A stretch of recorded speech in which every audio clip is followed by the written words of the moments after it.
Howdy, y'all. Welcome back. Today's Thursday, December 3rd, 2020. I'm Trey Crowder. That's Mark Agee. What's up, Mark? What's up, Trey? How was your day today? Oh, I mean, not too bad. Just trying. I'm already thinking about not getting too much fatter over the next month. That's what I'm trying to focus on, because like I've actually been doing okay in the past few months, especially compared to the beginning of the pandemic. But it's like the holidays are always really tough for me as a fat kid American, so I'm having to really like try to buckle down. Yeah, I went had my blood work for my physical today, and Yeah. I'm about to find out if I got those good COVID antibodies. I'm excited about it Oh yeah, them's the best antibodies to have right now. That's that right now. top shelf antibodies, the COVID antibodies. I say, yeah, man, Um, that's the Don Julio of antibodies. yeah.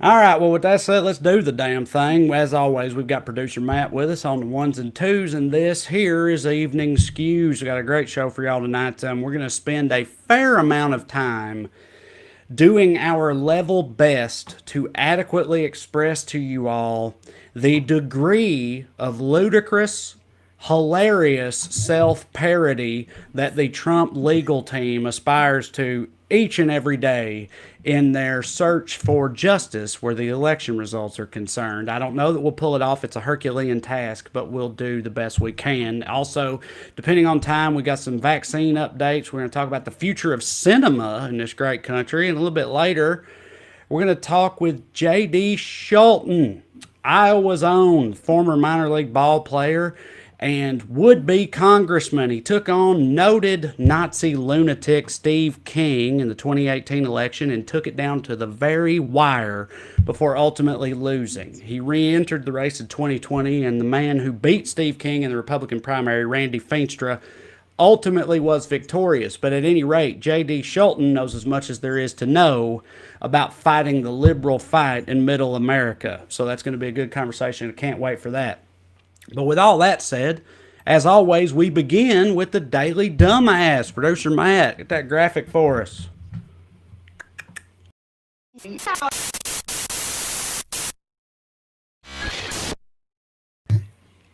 I gotta tell you, tonight's Daily Dumbass is one of my favorites in the history of the program. I know it sounds hyperbolic, but it's true.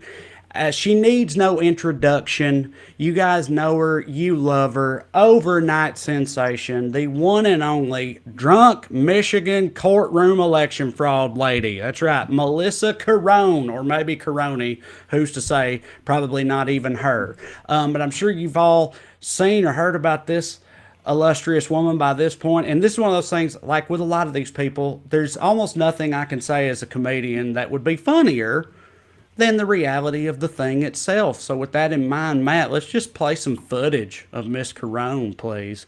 The poll book is completely off. Completely off. Off by That poll 30,000? I'd say that poll book is off by over 100,000. And That poll book. Why don't you look at the registered voters on there? How many registered voters are on there? Do you even know the answer to that? no, I guess I'm trying to get to the bottom Zero. of this here. Zero. There's zero. So, my question then is if the Guess how many? Wait. What about the turnout rate? 120%. Let's let Representative Johnson ask his question, please. so the poll book number. There's two things that could happen here. Either the poll book number, if ballots were counted multiple times, there's two options. Option number one is that the poll book numbers are not going to match. They don't. The actual. Not by thousands and thousands of votes. That's not what we see right now. You That- take a that's look option number again. one. Take a look again. Option number two is that they essentially were filling in names of people who didn't vote. Dead people too. So is that? I Let's guess, let is that your Representative suggestion? Johnson ask his question, and then when I he's thought that done, was his answer. Okay. Well, I guess that's well- my question here is why we're not seeing the poll book off by 30,000 votes. That's not the case. What did you guys do? Take it and do something crazy to it? Yeah, you know what? Now that I think about it, why don't I ask you the questions, huh? That's a good question. I'm the one who knows the facts. I saw the ballots. I think these people in America are wanting to know what your problem is. Why you're okay with the dead people voting and the Mexicans voting and all these dead Mexicans that are voting on these ballots that I saw, and I'm trying to tell the American people about, and you're not saying anything. So how about I'll ask you to, you know. You can keep going if you want. I was enjoying it. No, I want to, honestly though, Mark, look, I'm having a good time. Everybody's had a good time with this, but I kind of think that people are being a little too harsh on the Trump team where this is concerned. Because you think, like Rudy Giuliani, man, he's got to do what he could do. He's got to find witnesses, boots on the ground there who can back up his line of reasoning in a court of law. And of course, you want him to be credible, you want him to be knowledgeable. But look, man, at the end of the day, this is Michigan in December. They're gonna be drunk. Like, she's gonna be drunk. What was he supposed to do? Find a like that? That would have been more suspicious. People would be like, you mean to tell me this chick's sober in Christmas court? Not in my Michigan. Oh, where'd they find her? I don't know. Yeah. But either it's a good time. My dad's best friend was from the Upper Peninsula and moved down south, and he kept a good buzz all winter and had a ponytail. His name was Bob. So I feel like this is how those people live. One thing I hate about this is my brain is broken enough that I understand what she's talking about. Like the 120% turnout is like keeps getting referenced in their court cases. They've discovered this county called Edison County, Michigan, where 120% of the population voted, except there is no Edison County in Michigan. Yeah, in fact, there is no Edison County in the United States. So yeah. She got off a whole box of Chardonnay and just went nuts in the legislature, and I love it. Also, apparently Giuliani found her that day, like the same day, and just put her on there. But it's like they're grasping at straws. They're scraping the bottom of the barrel when it comes to fucking witnesses and what they deem an election fraud case, which is not. I have a theory where he might have found her, Trey, because you ever imagine where you notice how it seems like she's straight out of central casting for a drunk, angry Michigan lady? Yes, right? Yeah. So it turns out she's an actress and a model. Throw up that screen grab there. What? Well, look at that. Yeah, that's her actress profile on Explore Talent, which is apparently some like you need to hire extras or actors in Michigan. Get yourself some loan.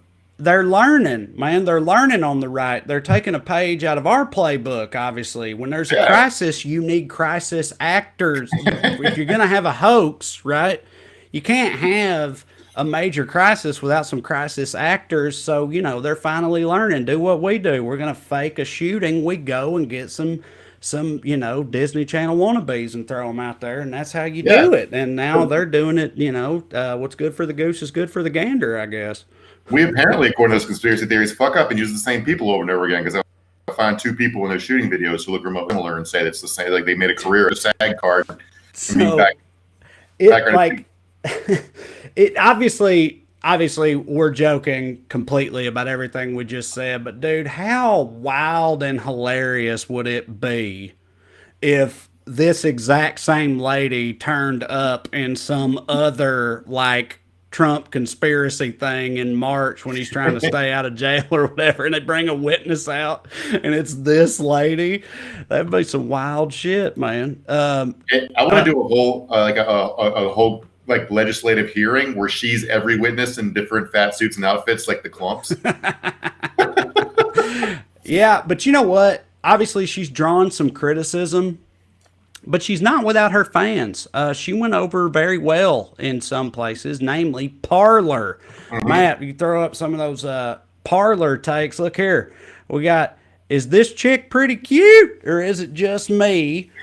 We have what I think is 3 dudes and a lady on Parler. The dudes, is this chick pretty cute or is it just me? The next one, this hot woman needs to run for office when the new Trump party is formed. I like that one because it's like, like that's what we need, guys, is a hot woman. Why has nobody thought about that? Then the third dude, I don't know about this one, says she would make a terrific Speaker of the House. I hear there's going to be a vacancy, and the only, I assume, female voice in this peanut gallery says she's incredibly credible. Truth, which incredibly credible is just a wonderful way of expressing, the credibility level of Trump's legal team and their people.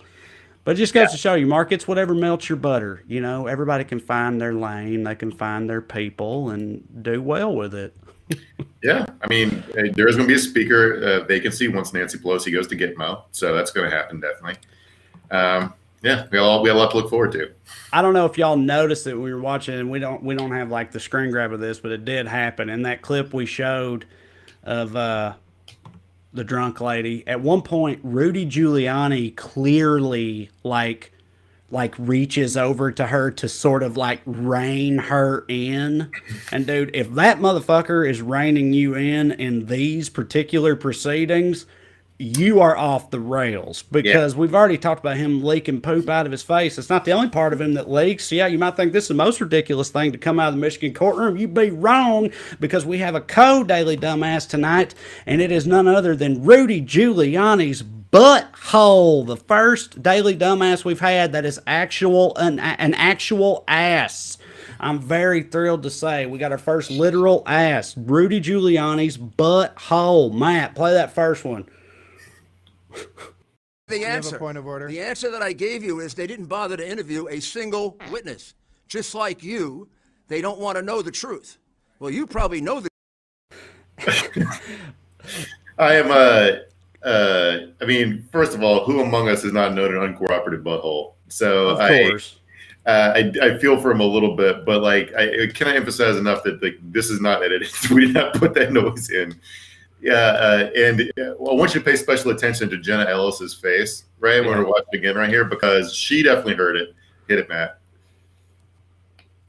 The answer. Point of order. The answer that I gave you is they didn't bother to interview a single witness. Just like you, they don't want to know the truth. Well, you probably know the truth.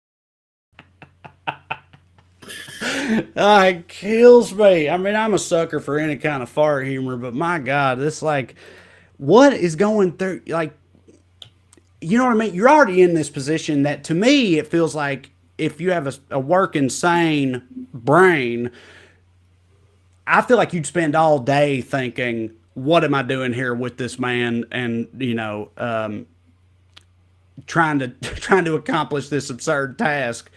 But obviously they don't feel that way. They're fully on board. But then you see like the veneer break when Rudy farts a little bit. You know what I mean? Like, you could see her actually kind of realizing what she's doing with her life at present. But Jenna Ellis is at a hell of a come up, though. I think she was just like a local, like a county GOP chair in 2016. Because she's kissed Trump's ass so much, she's gonna parlay into a 6-figure Newsmax or Fox contract or whatever. She's done great for herself.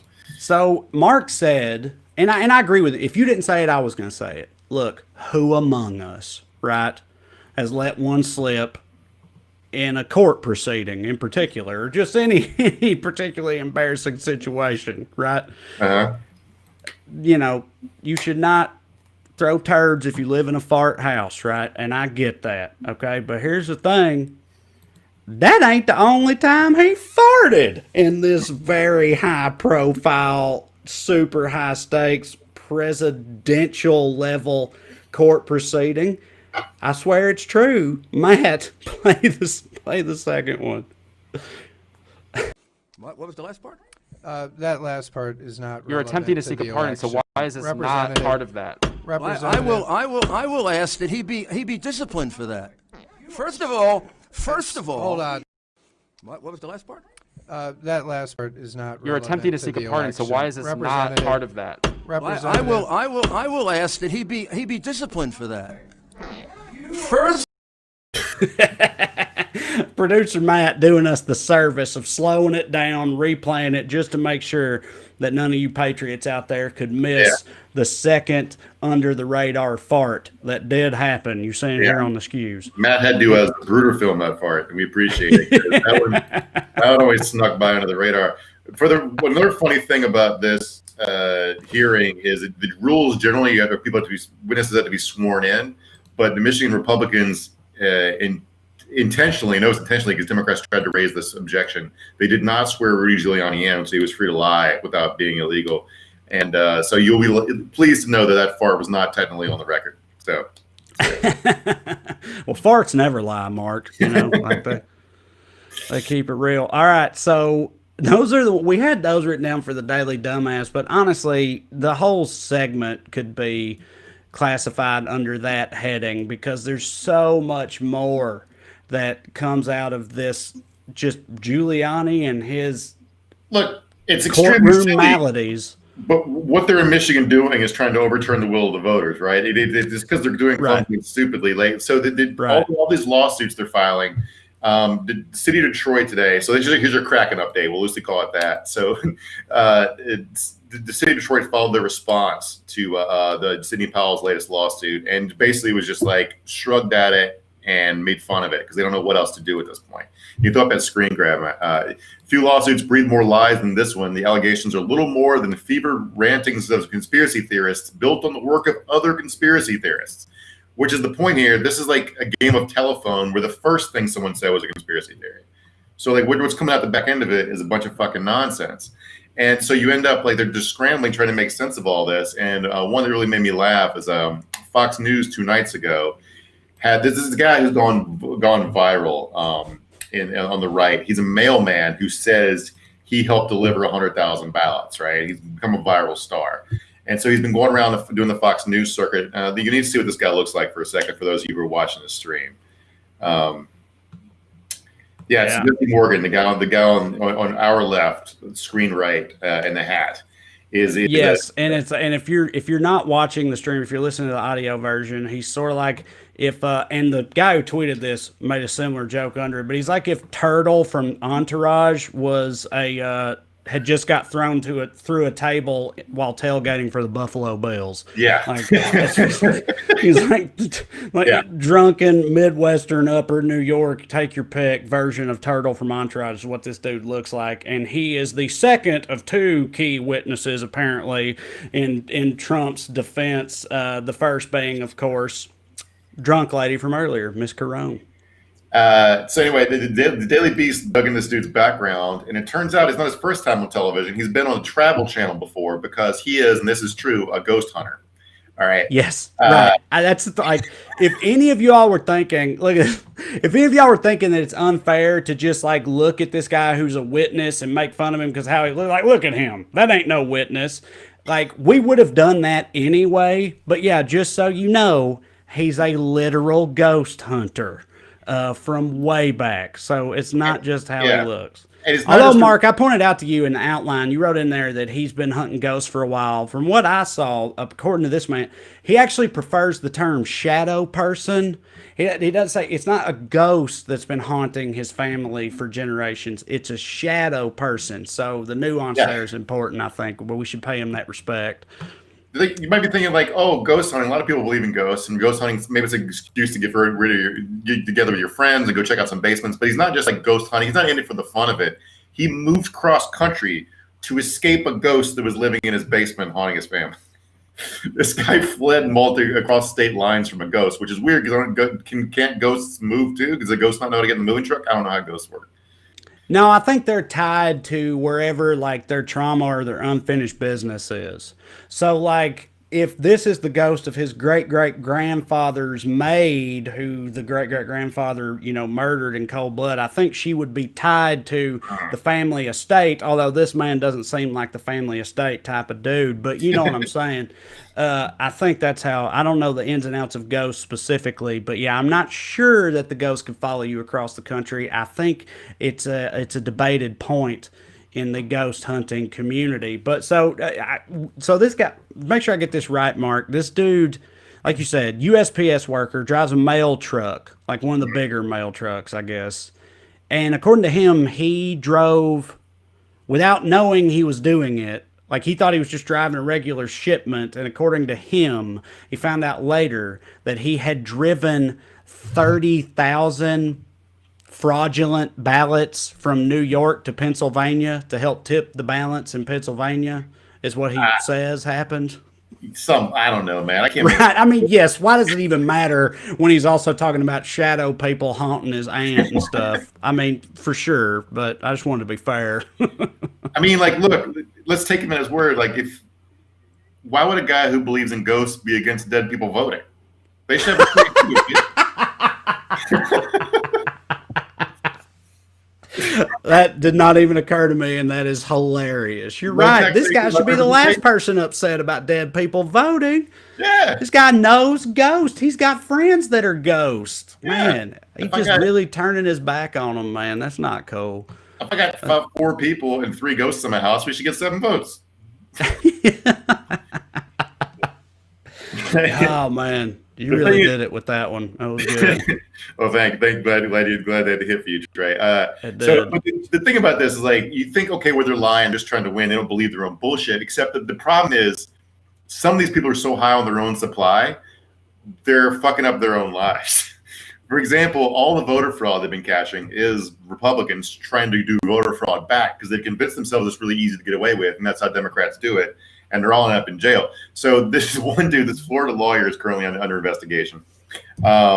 He eventually did a Facebook Live on November 7th, the day that Biden and Kamala were declared the winners. He did a Facebook Live tutorial for other Republican lawyers and advised them all to on how to do voter fraud. Throw up the live stream, Matt, if you have the video clip. Have to do whatever it takes, and if that means changing your address for the next 2 months, so be it. I'm doing that. I'm moving to Georgia. Yeah, so this dude did a crime on Facebook like they all do. They have terrible OPSEC. And so a reporter contacted him like, hey, did you actually register to vote in Georgia to do voter fraud? And he told her no, he was joking, but then she went and looked, and he had already registered to vote in Georgia. So now he's going to end up in fucking jail. He's a lawyer. He's a lawyer, Trey. Right. No, I know we pointed out before on the show, like their number one approach to combating voter fraud so far seems to be to engage in voter fraud. And I don't know if it's some kind of 4D chess move where it's like trying to prove how easy it is by doing it, by committing crimes yourself or what. I mean, I know that's not what it is. It's completely lost on them that what they are doing is the actual illegal thing that they're pissed at us for not actually doing. But dude, it's just, again, who can make sense out of any of it when it comes to what's going on in their heads? But the fact that this dude's a lawyer, like you said, like that's, and I'm sure everybody watching already knows this. Everybody goes through this same process, I think, at one point in their lives. But I've talked about this before, but when I was growing up in rural Tennessee, in Clay County, Tennessee, when I became politically aware, I was a liberal from the beginning. And I went to college truly believing I had it all figured out, Mark. I was like, yeah, there's liberal people, right? And then there's conservative people. And the conservative people see they're the dumb ones. Like, those are dumb people, and smart people are liberals, and that's how that works. And I happen to be from a place that doesn't have a whole lot of smart people and has a whole lot more dumb people. This is what I thought at 18, right? Okay. And fully believed it, thought I had it figured out. And then by the time when I got out of college, I took my day job with the Department of Energy in Oak Ridge, Tennessee. I went there and I met all these people who were like high level engineers and scientists for the federal government who were like very, very intelligent. It was immediately evident how smart they were as soon as you started talking to them. It's one of those people, like, they say 2 or 3 words, you're like, this motherfucker's smart, kind of like you smart, Mark. And they were like that. And so many of them were hardcore, because one of those people was the first person I ever heard say the words about Donald Trump. You know, I think he'd mix things up, and that's exactly what this country needs. And that was like the first time in my head that I was like, oh shit, this might be a fucking problem. Because I'm not saying most of them aren't dumb, but like, there's plenty of actually like smart or competent people who are on that side of things, and they freak me out more because I can't reconcile all that.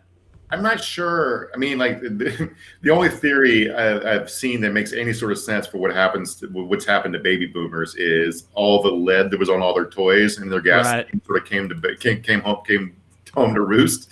Right. It's like I follow this bot that follows Rudy Giuliani's Twitter account. What he sees on his line, and it's like it's nothing but QAnon shit. Like Rudy Giuliani is hardcore. Like this is a guy who ran New York 20 years ago, and he's full on lost, like untethered from reality. but all these guys, like I used to think people were automatically smart if they made it through law school. And looking at all these people, Right. like Lynn Wood, who's running the Trump's QAnon shit in Georgia, is gone completely off the deep end. Now he's getting roasted by some sectors of the right because they think he's a deep state plant to make conservatives look stupid because he donated to Democrats in the past. But this is a guy he essentially is the guy who helped get Richard Jewell off. He didn't get a character in the movie because he went crazy between now and then. But like he was one of Richard Jewell's lawyers. He outsmarted the FBI in 1996, right? He beat them. And now here he is running around screaming about like trying to convince Republicans to write in Donald Trump for Senate in Georgia, where he can't even win because he's not a resident. It doesn't make any sense. Right. Doesn't make any sense to me either. I think somebody who might have some thoughts on this whole dynamic we're talking about is our guest tonight, who I mentioned earlier. His name's JD Scholten.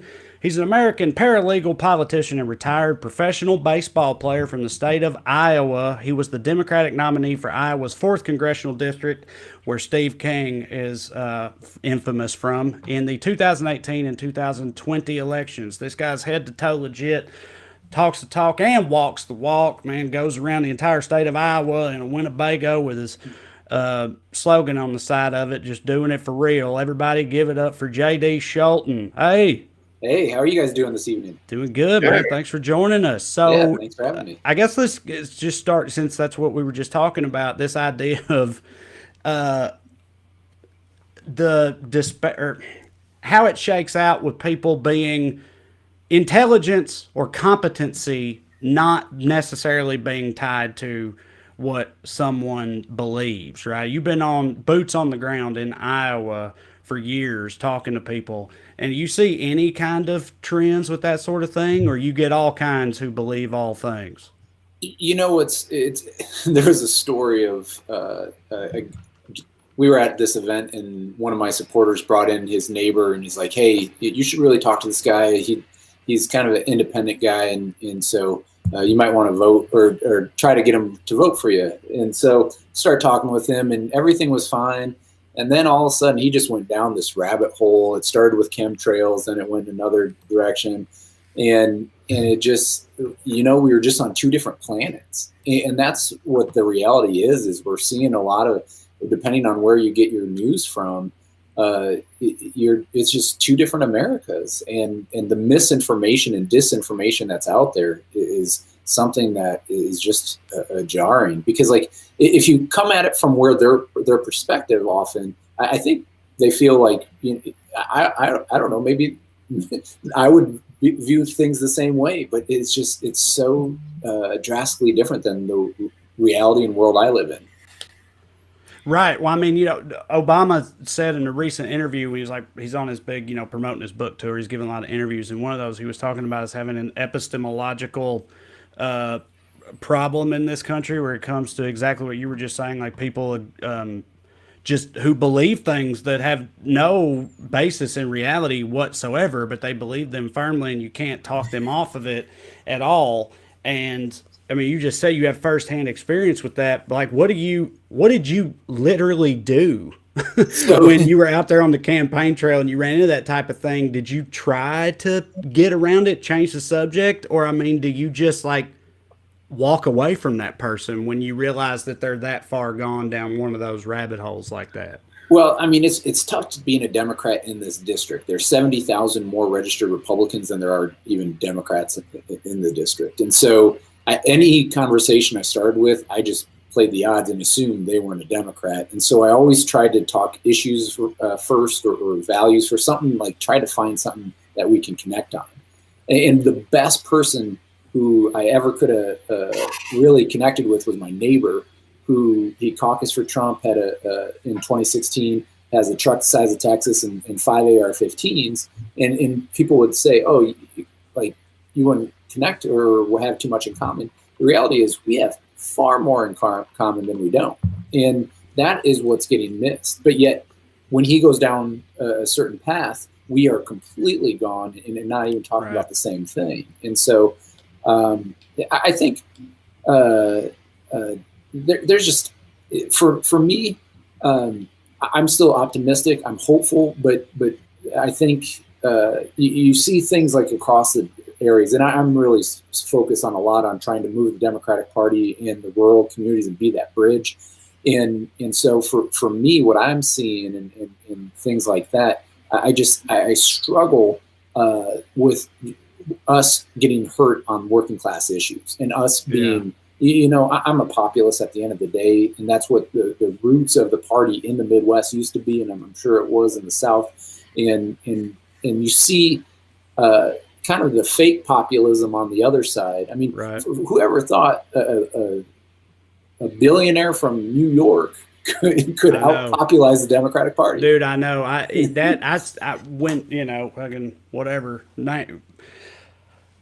Being typical of myself here, but this is true. Right after the election last time was the first time I was on Bill Maher's show, and I talked about that exact thing, about how, like, it still was blowing my mind even after he had won, that, like you said, a billionaire Yankee guy had won over the hearts and minds of these rural Southerners. And when I first said that, the other people on there, including Maher, were like, really? You really think? Like, it made total sense to them. And I was like, yeah, it's insane to me, because I guarantee you, if you would have asked any of these people before he got politically relevant, if you would have asked any of these stereotypically rednecks or conservatives in the Midwest or whatever, what their opinion of Donald Trump, because he's been famous for being a douchebag, for 35 years. So they would have known who he was. And if you asked them, what's your opinion of Donald Trump, it would have been unanimous. Like, he's a, carpetbagging, silver spoon up his ass Yankee who needs his ass whipped and all this stuff. And it just will never stop being wild to me. Like you said, he became their populist hero. His whole brand, he kept himself in the news by being a dirtbag on purpose. He's basically in the backpack on the Howard Stern show, and his, like, if they're like an Ocean's 11 team where like Beetlejuice is the leader, he was like the pervert one. It's like it was so weird. And I've never been able to make sense of it, but like I think it's the basic dynamic with the information environment stuff is like everybody seems to have the vague sense that they're being screwed. Yeah. And one party in one information silo is telling them specifically who's to blame all the time. It's George Soros or whatever. Yeah. And then you have to my mind anyway, overly cautious Democratic leadership who talks in these vague meandering sentences about giant systemic problems, if they talk about problems at all.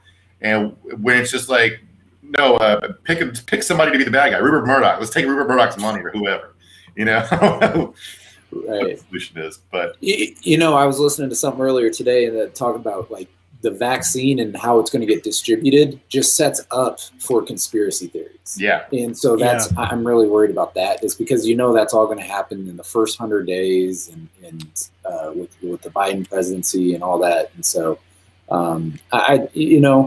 it's weird because in all of this, after just coming fresh off of a loss for a second time, like I'm still optimistic on things, and maybe I'm naive, but well, yeah, we were talking about on the last episode, so just on Tuesday, about exactly what you said about everything about the way the vaccines work being set up to engender the conspiracy theories and all that type of shit. And I agree with you completely. I'm terrified about how that's all going to pan out. But going back to the other thing about, populism and reaching working class people and all of that. I mean, again, like I said earlier, you walk the walk with all that. You've went your rounds with that type of thing with Democratic leadership, right? I mean, you've ran into opposition at the top when it comes to, trying to.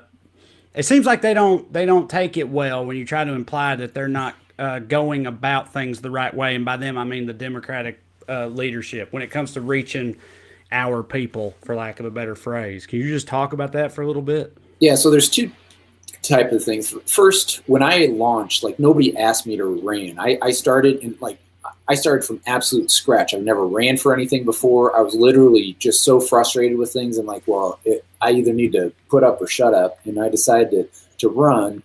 And my only goal, Winnebago RVs are made in the district. And so my only goal was really to raise enough money to buy an RV, to get out there. And I figured if I could get out there and talk to enough people and meet them face to face, instead of them viewing me as the caricature of what they want me to be, that of actually just describing what I want to be and what my vision for this district. And so through that, I mean, we were just this grassroots organic campaign that just grew and grew and grew, where the DC folks, the DCCC and kind of the establishment didn't really like that this was a lost cause for them, this district. They hated Steve King, but they didn't think I had a chance. And then all of a sudden we pulled within 3 and we raised enough money to get noticed and all that jazz. But the system isn't allowed for people like me to run. The system is meant for wealthy people or self-funders or people who know a lot of wealthy people. And so the kind of, I think one thing we showed was that you can do something different. And then this time around, the second time I ran, they said, the DCCC said they're all in and all this stuff, but they want their hands in every little thing. They want you to talk to this person. They want you to hire this consultant and all this stuff, and it's all disingenuous. And it's like, no, we're going to run the same way that we did before. And we just went up against a wave, that the Trump wave, that just this is how bad it was. Well, we ended up rejecting the DCCC and saying we don't want your help. But this is how bad it was. My opponent did a push poll. A push poll is one where if you just, a regular poll is just like, who are you going to vote for, A or B? A push poll is saying like, B is going to eat your kids and kill your jobs and all this stuff. And then would you vote for it? We ended up losing more than what the push poll was. The wave came so big that we just, it wasn't anything the opponent did. There's nothing we could have done. It was the state of Iowa was so nationalized, Trump versus Biden, and people bought into Trump, and it just blew away Democrats. Yeah. I'm starting to think it was a mistake not to, if there's going to be a national campaign, to not do more House investigations of Trump's corruption. Corruption seems like a winning issue. So you played pro ball in Saskatchewan. Is that where you fell in love with communist medicine?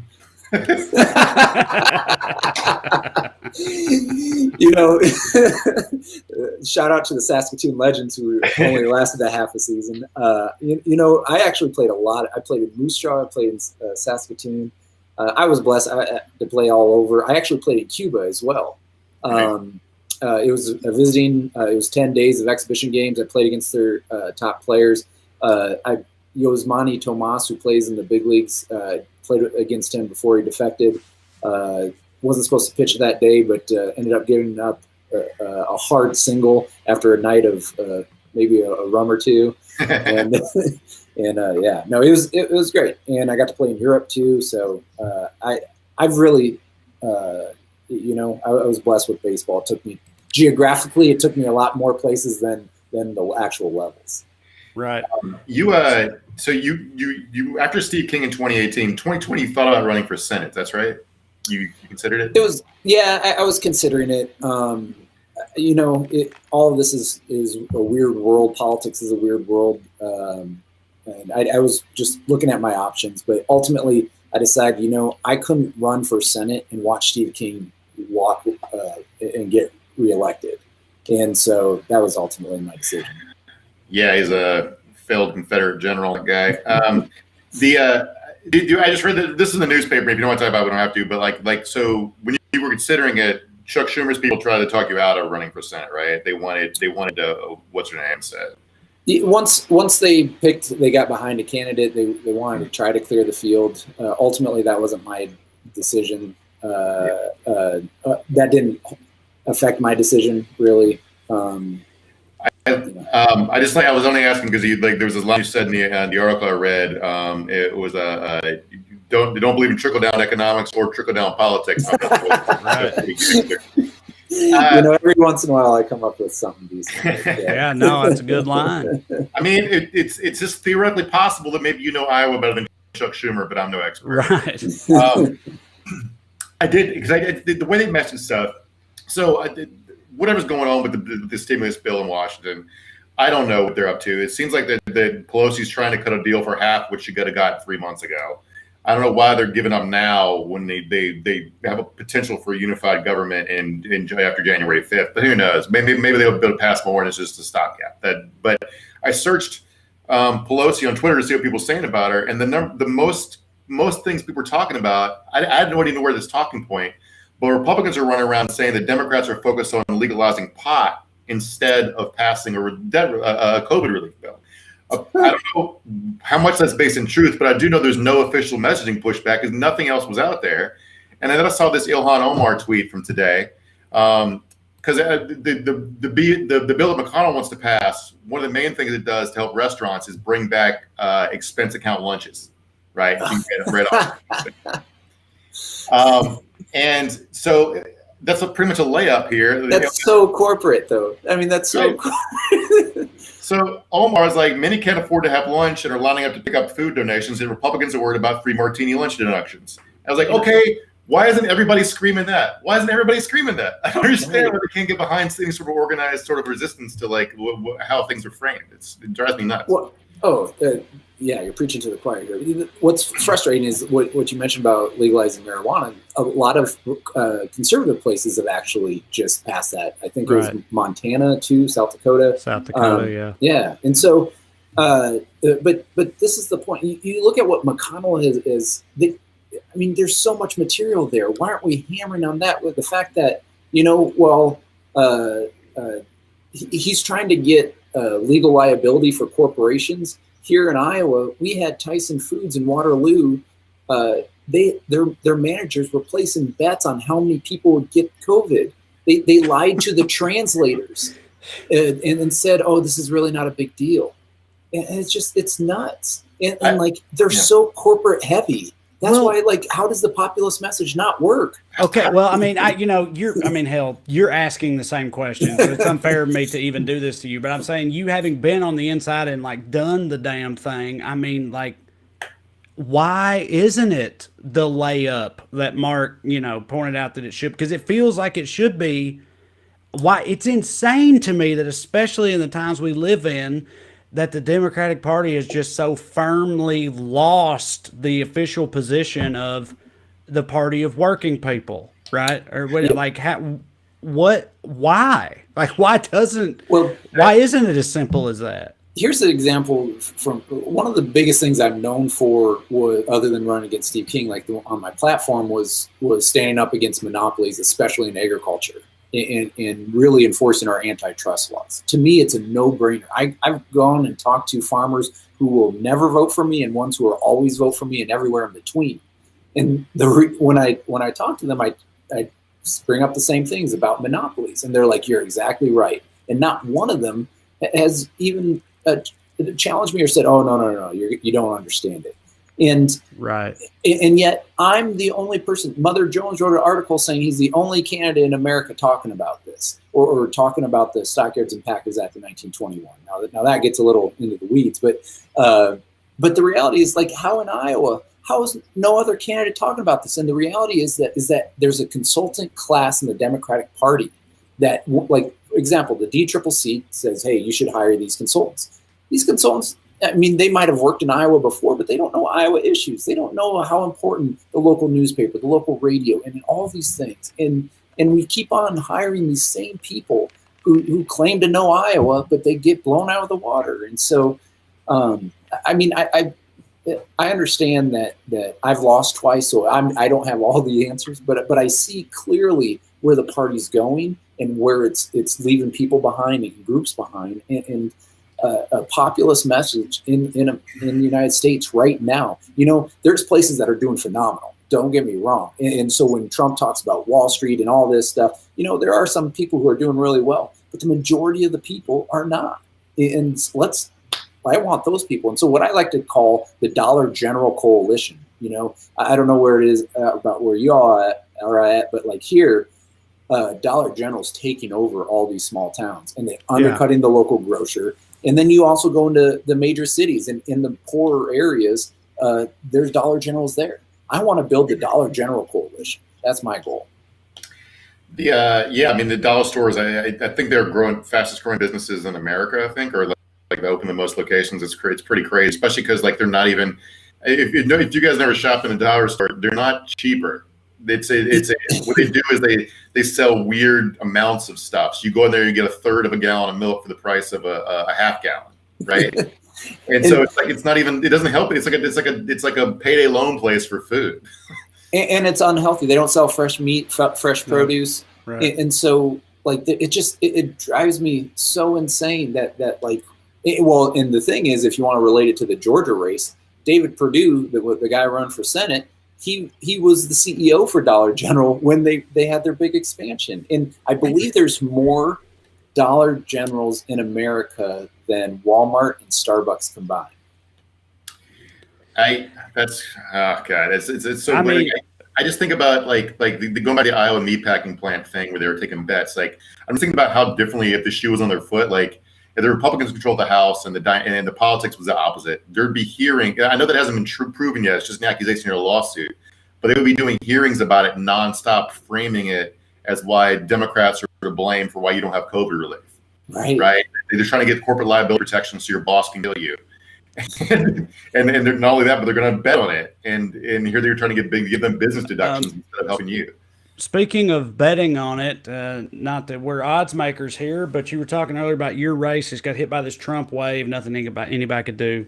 We've also brought up the Georgia race, and I'm just wondering, gun to your head, how do you think that whole thing's going to pan out? Because obviously it's very up in the air. There's this whole thing going on right now of whether or not the Trump effect is going to, be in effect in Georgia with the runoffs, because they literally have people showing up and yelling at Perdue and Loeffler like, what are you doing to protect President Trump? Like, I'm trying to be hopeful. No, I know, right? I know. I'm trying to contain my just overwhelming joy about how all of that's playing out so far, because I'm a liberal Southerner my whole life, so I've been, I know about like getting my hopes too far up, but I'm just really loving how all that's going so far. But I wonder what you think about what kind of effect it will actually have, in your opinion.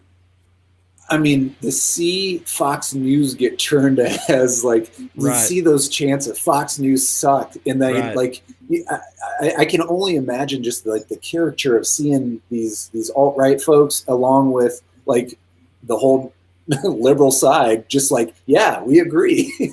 Right. I mean, all special elections are about turnout. And so if they can get people out, whatever side can get the most, it's not about persuasion whatsoever. It's about, can you get a hold of your people and get them to come out? And that's what it's all going to come down to. And I mean, both races, it looks like it's going to be neck and neck, but hopefully with this little issue with Trump and all that, like it's night and day. In 2018, when Trump wasn't on the ticket in the state of Iowa, 52% of the people who voted for federal races, we have 4 congressional districts. So all 4, if you add all of them up, 52% of them vote for a Democrat. And then we had this just huge wave, and it going in the other direction because Trump was on the ballot. And so when he's not on the ticket, there's opportunity to have persuasion and talk to people and say, hey, listen, this is what I'm trying to do. When he's on the ballot, it seems it was just this or this, and there was no chance to even have that discussion.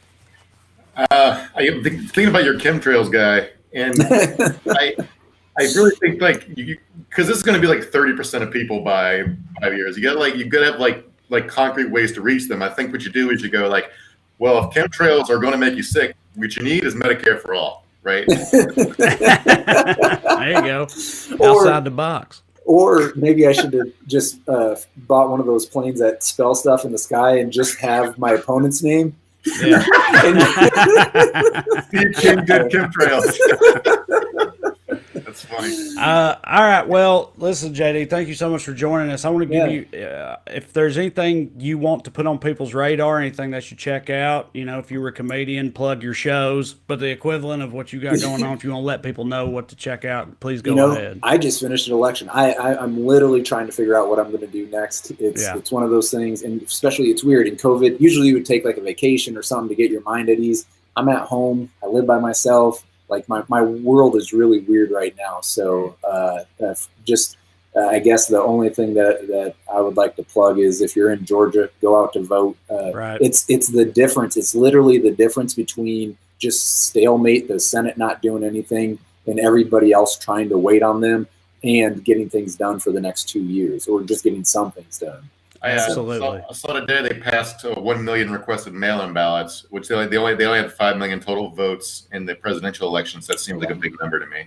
Yeah, I don't know how to interpret that. I don't know Georgia politics that much. Well, I'm hoping that's good. I'm hoping it's good. Well, listen, it's been a pleasure. Awesome conversation. Thank you so much, JD, for joining us. And thanks, JD JD. Scholten, everybody. No worries. Down the Take road. care. Happy holidays. All right. Well, producer Matt, we're going to throw some comments up there if you got them, whatever you got for us. So the first reader question, let's make it to you. You asked this question in the outline about Obama, Bush, and Clinton said they'll get the vaccine on TV.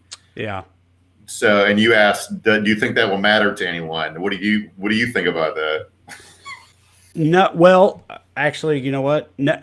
Yeah, I think it will matter to some people, but I think the people that it will matter to will be mostly like QAnon conspiracy types who are convinced that these former presidents taking it on air, they'll be convinced that means that it is truly Bill Gates mind control poison shots that they're giving out or whatever. Like people that are at all reasonable about the possibility of even getting the vaccine, I don't see it helping that much. Although it's like, I don't know. Every little thing like that, I guess, can help. There's a proposal. I think what would really help is paying people to take it. And there's a proposal gaining steam to pay people $1,500 to get it, which is pretty funny to me because it presumes there's a bunch of people out there who are like, I believe the vaccine is so Bill J. Gates can microchip me and give my child autism, and I will not take it except for $1,500. I want to say real quick before we go on, way earlier in the show, we were talking about the ghost hunter guy or whatever. I saw because if you're not like producer Matt can scroll up and down between the comments and stuff. Me and Mark, the comments fly by at an absurd rate, which bless y'all's hearts for being out there in these numbers. But anyway, I saw a comment when we were talking about the ghost hunter guy earlier, but I didn't catch the name, and I just want to bring it up now. And the comment said, if a ghost can throw a vase, it can throw an election. And I think that's a fair remark. I like it. Yeah, I like it. Good joke. So Super G, I assume from YouTube, says Jello shots. Mark? Sure, I'll take one. What are we doing? Yeah, I don't know. I feel like I was just really hoping that you would know exactly what that was in reference to. If you don't know, then I certainly don't know. I guess we missed maybe the something. drunk Michigan lady. She's definitely using like a Jello shot type. She definitely done a few in her day. She definitely does seem like a Jello shot type. Although I wasn't up on her particular drinking regimen. Matt's saying some of the presidents are taking fake shots, maybe to like they're just placebos to fool people, maybe. Oh, getting shots. They're getting their shots, but it's Jello shots. All right, right on. I got it. Yeah, you guys are hitting. Look, we're just slow, me and Mark on here. Slow on the uptake. I don't know. I remain very worried about the election, or not the election, the vaccine situation, and I don't think that. And all you were talking about paying people to take it. I totally get where you're coming from, and I think that would be great, but I don't know that. Well, but at the end of the day, they'll take the money either way. I'm going back and forth on it in my head even as we're talking about it, because I think plenty of people would see that and be like, see, there ain't no way they'd be offering to pay you to take this thing if it wasn't mind control baby blood poison or whatever. I think we fall in this trap of COVID. We think the big problem is people who are conspiracy theorists and deniers, and I don't think that's the big problem with COVID. Okay. I think it's regular people, who make small concessions for themselves. Like you've seen the mayors and the governors who keep getting caught telling other people to stay at home, and then they go to a restaurant. Like 80% of people are doing shit like that. So yeah. I think with the vaccines, the largest group of people are going to be like, I want to get vaccinated, but I want to be the second wave and wait and see how it goes, right? So paying people just makes them, I want to get that $1,500 for this month's rent, so I'll go get it now. It just increases the urgency. So I think that would be the idea behind it. Yeah, I'm with it. Tech Fan says, okay, if Bill Gates is a bad dude, why do these folks use Windows? Well, how do you know that, Tech Fan? How do you know they're not hardcore Apple adherents? You know, you don't know. Yeah, no, I don't know. Look, what can you even? I think it's so weird. People are skeptical of anyone who seems to be trying to do like. I will go on the record that it's bad to be a billionaire, and these guys are doing a lot of like money laundering via philanthropy. Because Bill Gates pledged to give away all of his money before he died, and he's got more of it. We got more money now than when he took the pledge, right? But he honestly seems to be want to do stuff like give other African countries better, cleaner water, malaria nets, stuff that saves a lot of lives. And he's been invested in trying to find an AIDS vaccine and make better condoms. So, like, I don't really care why he's trying to help, but he seems to be trying to help. Right. Tracy Martinson says there is no scenario that they cannot invent a conspiracy explanation for, and you're 100% right, Tracy. I mean, hell, that's the beauty of conspiracy theories, right? That's the beauty of being a conspiracy theorist is when you can just make it all up. Like you can twist anything to fit your, complicated web of nefarious subterfuge globally. Yeah, like you just take it a step higher, right? That's like QAnon's gotten all the way to being angels and devils in charge of shit, right? So I remember there an X-Files scene that I think about and laugh when it comes to this shit. So the lone gunman, the guy that's run these like conspiracy zine, they meet the cigarette smoking man, the guy that runs all the secret shit for the FBI. They're hiding him, and they're telling their theory about how the CIA controlled Saddam Hussein or whatever, yada yada yada, and the smoking man laughs and he goes, "Ha! You think there is a Saddam Hussein?" right. Yeah. So it's just what it is. Okay. Well, all right. This one here, this is an interesting comment as far as I'm concerned. This is from Andrea L. Manning, who says, "I'm on board if Dr. Fauci is on board. And I'm in the demographic where vaccines have been a detriment to our health. I don't know. So, like, first of all, I'm glad to hear that because I'm glad to hear the ultimate takeaway of I'm on board with it. But I don't know, Mark. Maybe you know what she's talking about. But like, yeah, I mean, I'm assuming she's a person of color and black people have been experimented on in medical experiments. Okay, detrimental to our. All right, I was just thinking about like polio and shit like that, like the global scale. But yeah, okay, all right, I'm with you now. I mean, yes, I don't think like under current law, it's illegal to intentionally expose people to a disease to see if the vaccine is successul. You just had to put them out in the world if they could get it. But that wasn't changed until the 1970s. So in the 1970s, you could put a person in a drug trial, give them a vaccine, and then try to get it. Yeah, I get it now. That's my own I don't know, narrow-mindedness or whatever. I just interpreted that as an anti-vax type of sentiment because that's out there nowadays. But no, yeah, right, absolutely, yes. Black, basically, if a black person is willing to trust in the government because of Dr. Fauci and the scientists involved who are going to inject something into your veins, then we all should because of what they have gone through in the past. I agree. If it makes any, if this isn't cutting in line, I will volunteer to take it before you, so I can tell you how it made me feel. That'll be my small reparations to the black community. All right. Well, hey, that's our time. Thank you for joining us this week on Evening Skews. We'll be back next week, next Tuesday, December, whatever that is, 8th, December the 8th, next Tuesday. It's going to be a good time. We may have a very awesome and special guest for you all, but I'm hesitant to say it right now because we're still trying to nail it down, but just stay tuned. We may have a big old super hitting ass guest coming on Tuesday or next week sometime. So stay tuned for that. And either way, we're going to be having a great time here. Maybe there'll be more farts, more drunk people farting. It's December 2020, baby. Anything can happen, and we'll be here all along the way. So we'll see you next Tuesday. I'm Trey, and that's Mark, and producer Matt's out there.